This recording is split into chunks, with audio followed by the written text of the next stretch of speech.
سلام. الان میخوام براتون تعمیم اصل لانه کبوتری از ریاضی گسسته 12 توضیح بدم.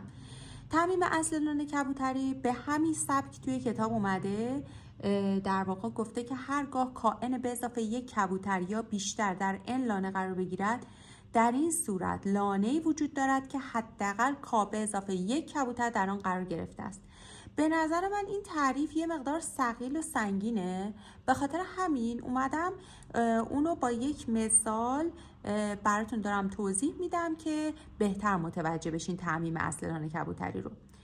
ببینین من یه مثال میزنم. مثلا شما به شما بگن که تعداد چند تا کبوتر باید وجود داشته باشه یا داشته باشیم که توی 3 تا لانه موجود لانه‌ای وجود داشته باشه که در اون حداقل 5 تا کبوتر باشه. خب ما الان این فرمول کائن به اضافه یکی که داده اون تعداد کبوترهای لازمیه که ما برای این کار لازم داریم. یعنی چند تا باید کبوتر داشته باشیم تا این اتفاقی که میخوایم بیفته. اتفاق چیه؟ 3 تا لونه داریم که حداقل یکی از اونا باید 5 تا کبوتر داشته باشه. خب ما حالا معرفی کنیم ببینیم اینا چی هن. این n در واقع تعداد لونه هامونه که توی این تمرین خاص گفته 3 تا لونه. کا چیه؟ ببینیم بچه‌ها حداقل کبوترمون گفته 5 تا باشه. اینی که به ما داده کای به اضافه یکه.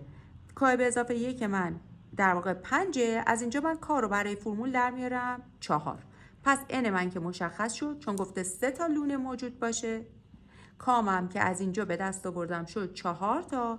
4 رو ضرب در 3 میکنم به اضافه 1. یعنی اگر من 13 تا کبوتر داشته باشم میتونم یک لانه حداقل با 5 تا کبوتر داشته باشم، همونجور که مشاهده میکنیم.